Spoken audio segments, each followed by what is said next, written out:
Motif dari kasus Vina dan Eki sepertinya sudah semakin jelas dengan semakin banyaknya barang bukti dan juga saksi yang bermunculan, teman-teman. Setelah kita dikejutkan masyarakat dengan 3 kesaksian, pertama dari Purnomo, Ismail, dan juga Adi, yang ketiga orang ini sama-sama mengeklaim bahwa di malam kejadian, tanggal 27 Agustus 2016, mereka ini adalah termasuk dalam rombongan yang pertama kali melihat Vina dan Eki mengalami kecelakaan. Purnomo itu sudah sangat jelas mengatakan bahwa malam hari itu kenapa dia bisa ingat karena sedang melamar calon istrinya saat itu bersama bapak angkatnya bernama Ismail. Jadi makanya dia bisa ingat kejadian di malam hari itu. Tetapi untuk Adi yang merupakan seorang musafir saat itu juga ingat karena memang itu bagian yang dia alami saat itu. Dia lagi makan di pinggir jalan, tepatnya adalah di dekat area jembatan tersebut, dan dia menyaksikan secara langsung peristiwa tersebut yang semuanya sama-sama mengatakan bahwa ini adalah karena Eki yang ugal-ugalan mengendarai motornya. Bahkan Ismail dan juga Purnomo memberikan informasi bahwa mereka tuh nggak mau ngebantu awalnya karena mereka takut nanti malah bakal disalahkan. Yang tidak kalah heboh lagi, kita juga baru aja mendengarkan keterangan dari salah satu kuasa hukum Saka Tatal, Edwin Partogi, yang mengatakan bahwa saya itu sebenarnya sudah ada data-data barang bukti yang cukup lama terkait dengan ekstraksi dari SMS HP-nya dari Vina yang sudah dimilikinya. Ini adalah bagian yang sangat masuk akal karena kita yakin ya sebenarnya pada saat penyidik di tahun 2016 mengambil atau mengamankan HP-nya Vina dan juga Eki, termasuk juga dengan ke-8 tersangka saat itu pasti juga sudah dilakukan ya, di print out lah data-datanya, karena mengingat kondisi kalau data tersebut berada di handphone pasti akan rusak lambat laun. Ada salah satu kata-kata yang Edwin Partogi mengatakan dengan jelas, ini sangat linear sekali dengan apa yang disampaikan oleh Widi dan juga Mega. Widi dan juga Mega ini mengatakan bahwa dirinya memang juga ingat malam hari itu karena ada kejadian terkait dengan aturan jam malam di rumahnya Widi. Vina janjinya adalah mau nginep di situ lagi, dan Widi bilang bahwa pokoknya kalau kamu mau nginep di sini jam 10 malam harus sudah pulang ya. Itulah yang menyebabkan kenapa Widi bisa begitu hafal sekali detail menit-menitnya kapan dia berkomunikasi dengan Vina. Yang dia katakan bahwa Vina itu nelpon dia berkali-kali untuk meminta Widi datang ke tempat dia lagi nongkrong, atau bahkan mau dijemput juga nggak masalah. Apa yang ada dalam catatan ekstraksi SMS di HP-nya Vina ini? Ada beberapa statement. Yang pertama adalah di tanggal 27 Agustus 2016, tepatnya pukul 18 lebih 3 menit lebih 4 detik. Statementnya adalah begini, wah ada di mana Pagia? Pagia ini siapa ya? Apakah nama atau bahasa daerah? Please correct me, kasih tahu aku di kolom komentar video ini. Wah ada di mana Pagia? Isun sudah di rumah Widi. Kayaknya ini bahasa daerah nih. Isun itu apa? Mungkin aku kali ya. Isun sudah di rumah Widi. Ini jam 6 sore. Sudah di SMS-kan ke situ.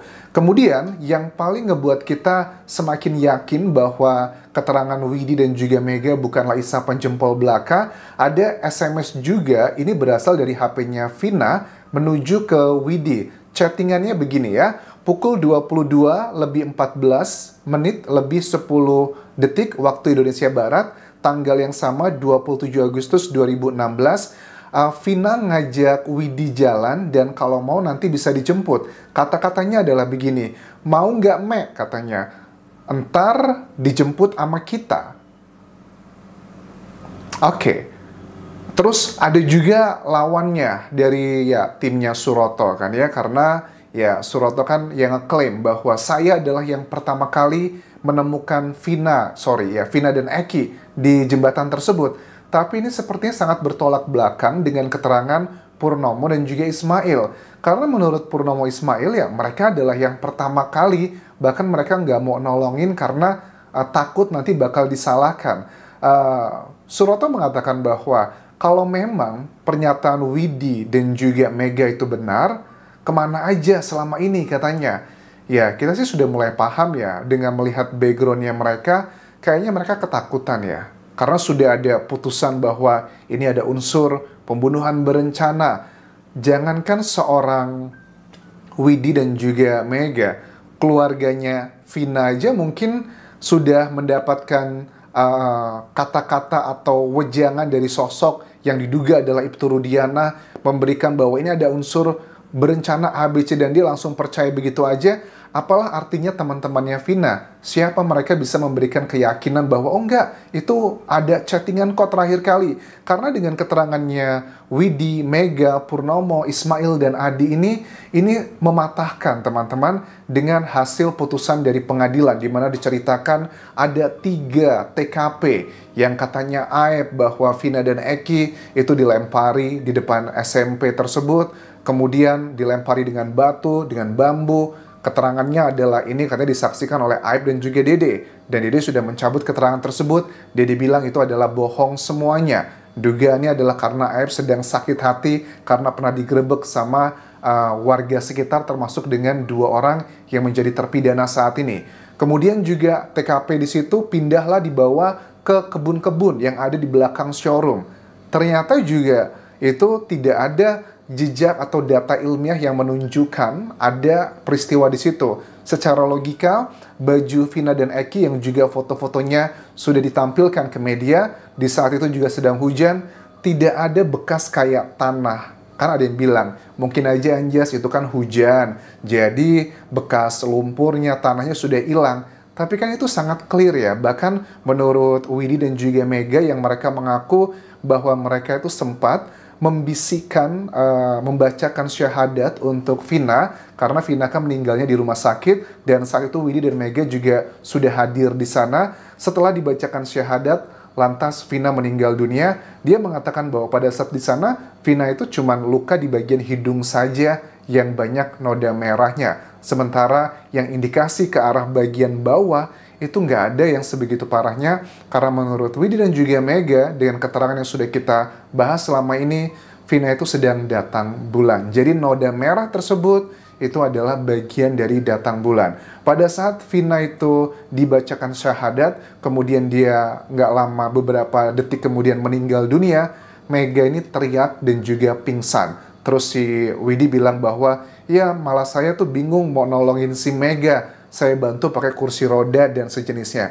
Keterangan Widi dan Mega ini begitu natural teman-teman pada saat diwawancara di banyak media massa ataupun juga YouTuber. Yang mereka tuh bisa secara natural merespon celetuk satu sama lain, yang ini tidak akan mungkin terlihat kalau mereka itu berbohong. Berbeda dengan wawancaranya antara Kavi dan juga Pak Pasren ya. Mohon maaf sekali, mereka kelihatan banget kaku, menjaga sekali kata-katanya, terbata-bata, karena mereka kesannya itu sedang mengingat-ingat skenario. Berbeda sekali dengan Widi dan Mega. Mereka kadang bercanda, memberikan hal-hal yang sifatnya konyol-konyolan juga ada di situ. Karena kalau seseorang itu jujur, tidak perlu mengingat-ingat apa yang telah dia katakan. Karena apa yang dia katakan mungkin aja bisa berulang, tapi itu adalah kejujuran. Kemudian juga uniknya, dari keterangan Widi dan Mega ini, sepertinya aku baca mereka tuh sebenarnya kayak menyimpan kekesalan terhadap almarhumah Vina. Misalnya adalah pada saat malam hari itu di wawancara ini kan Widi dan Mega juga bilang bahwa waktu itu memang ada bapak-bapak 2 pria ya datang menemui Vina yang sudah menghembuskan nafas terakhir itu, dan kita itu baru tahu ternyata itu adalah kakek sama bapaknya pada saat mereka itu sudah muncul di podcast YouTube ataupun juga media massa. Nah ini juga bagi aku unik ya, kalau ada sesuatu hal yang mungkin tidak disampaikan secara utuh oleh Widi dan juga Mega. Kalau aku punya teman, kemudian meninggal dunia, apalagi nginep bareng, kok uniknya adalah kenapa mereka tidak datang ke rumah pemakamannya, atau bahkan ngelayat ya istilahnya. Apakah mereka ngelayat atau enggak? Karena kalau mereka ngelayat, pastikan mereka sudah tahu bahwa 2 pria tersebut adalah bapak dan juga kakeknya. Enggak 8 tahun kemudian setelah keluarga Vina itu diwawancara di pertama kali di channelnya Denny Sumargo. Kan mereka bilang, kita baru tahu pada saat ya mereka muncul di podcast. Itu menunjukkan bahwa sebenarnya Widi dan Mega ini nggak sebegitu dekat sama Vina. Tetapi karena ya anak-anak usia zaman begitu ya, mereka tidak terlalu mempedulikan kedekatan hati, jadi ya udahlah, yang penting ada companionship atau berteman, kumpul-kumpul aja seneng, terlepas dekat atau enggak, ya biasa kalau orang masih muda itu kan temennya banyak banget, tapi kita saat sudah semakin tua, teman kita semakin sedikit circle-nya, karena memang secara natural kita udah nggak bisa lagi cocok sama semua orang, nggak dipaksakan gitu. Tapi dari sini kita bisa melihat bahwa Widi dan Mega itu sebenarnya nggak sebegitu deket banget sih, padahal juga kalau kita lihat dari beberapa komennya, beberapa kali mereka mengatakan bahwa sebenarnya kami sama Vina itu nggak deket, bahkan Mega pun baru kenal sama Vina itu di hari itu. Bahkan Mega pun di hari kejadian tersebut, dia sebenarnya lagi kesel sama si Vina. Alasannya kan ceritanya pada saat dia itu mengantarkan Vina untuk meminta uang ke kakaknya dengan motornya, karena lagi panas-panas, itu juga salah satu poinnya. Poin yang kedua adalah motor dia kan waktu dia mau pulang, dihalangi sama Eki almarhum. Kemudian dihalanginya tuh ngebuat saya kaget. Udah gitu tambah kesel lagi pada saat sudah ngobrol sama Eki dan berantem gara-gara si Eki selingkuh katanya. Vina pun minta bahwa saya mau pulangnya bareng sama Eki aja. Si Mega ngerasa kesel, saya tuh nggak hafal jalannya, tapi mereka ngasih guidance, tapi akhirnya saya kehilangan jejak mereka. Dan pada saat 5:30 sore, waktu Mega pulang ke rumahnya Widi, ditanya sama Widi, di mana? Mega bilang ke Widi bahwa si Vina udah pulang belum? Belum tuh, dia sama belum katanya. Oh, si Vina sama Eki tuh, dia dengan kesel. Dan gak lama kemudian, mungkin sekitar jam 6, 20 menit kemudian, Vina baru pulang ke rumah dan berpapasan dengan Widi, dengan Mega, tapi dia diem aja karena dia lagi kesel. Itu adalah momentum di bagian detik-detik terakhir, ya sebelum ya memang nanti ada ketemuan lagi di malam harinya bahwa si Vina ya nelpon ya ke Widi bahwa mau nggak dijemput begitu. Nah sebenarnya dari rangkaian peristiwa ini luar biasa loh, sudah menunjukkan hal yang sangat nyata sekali. Dan gak heran kalau aku lihat dari sejumlah media massa, ternyata Ibtu Rudiana sudah diperiksa dan sedang diperiksa di Mabes Polri itu sejak 5 hari lalu sampai hari ini masih belum selesai dilakukan pemeriksaan oleh tim khusus ya. Ini agak sudah mendekati titik final sih untuk mengenai motif ya. Dan ini juga sangat bermakna menurut aku untuk pengaruhi putusan hukum Sakatatal nanti di sidang PK-nya yang akan diputuskan kayaknya sih akhir bulan ini. Karena aku yakin informasi baru yang ada di media massa ataupun juga sosial media pasti juga para hakim agung mengupdate, melihat seperti apa. Karena ya dengan banyaknya masyarakat yang terus membahas ini, mencari tahu motifnya apa, ini akan berpengaruh kepada banyak hal.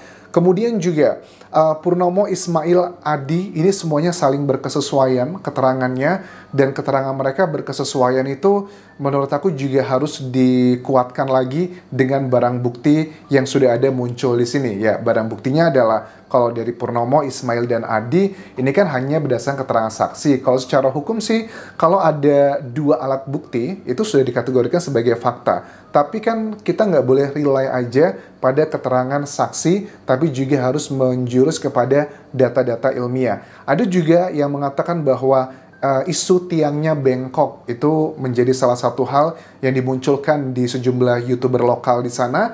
Tapi kalau untuk tiang itu bengkok dan diambil gambarnya sekarang, kejadian di 8 tahun lalu, agak sulit untuk mendapatkan validitasnya yang tinggi. Bisa aja 8 tahun terakhir ada juga kecelakaan di sana, bengkoknya bukan gara-gara itu. Tapi kalau kayak foto-foto yang ada di baut yang diambilnya 8 tahun lalu, atau mungkin ada tiang yang bengkok tersebut tapi diambilnya 8 tahun lalu, itu bisa dikonfirmasi bahwa itu adalah akibat dari peristiwa kecelakaannya Vina dan juga Eki yang diduga itu adalah yang sebenarnya terjadi. Tapi kalau itu diambilnya sekarang, ini agak sulit nanti dalam pembuktiannya teman-teman.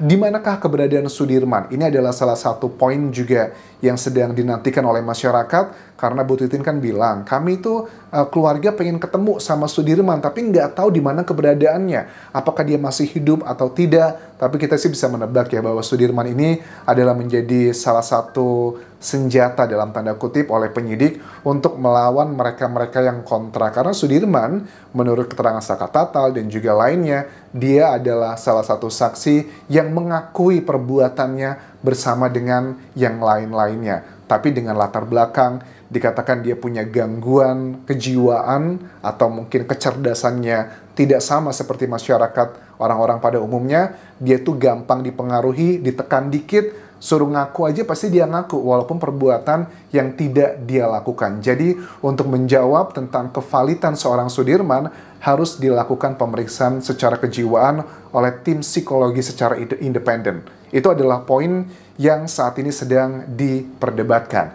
Untuk Hiptu Rudiana saat ini sedang diperiksa dan kita lihat nanti apakah langsung dengan temuan-temuan sekarang akan menjurus kepada sesuatu hal. Kalau seandainya laka lantas tersebut adalah motif sebenarnya, apakah Hiptu Rudiana masih bisa diselamatkan? Alasannya adalah karena ya saya hanya mendapatkan laporan dari Aep dan juga Dede. Jadi Aep dan juga Dede itu akan menjadi bantalannya. Itu adalah analisa dari sebagian masyarakat yang menilai hati-hati nih Aep. Aep bakal menjadi bantalan dari banyak orang. Terima kasih sudah menonton. Terakhir, tinggalkan like dan juga komen, subscribe channel YouTube ini, follow Instagram, Facebook page, dan juga TikTok Kudian Jasa Asmara. Sampai jumpa.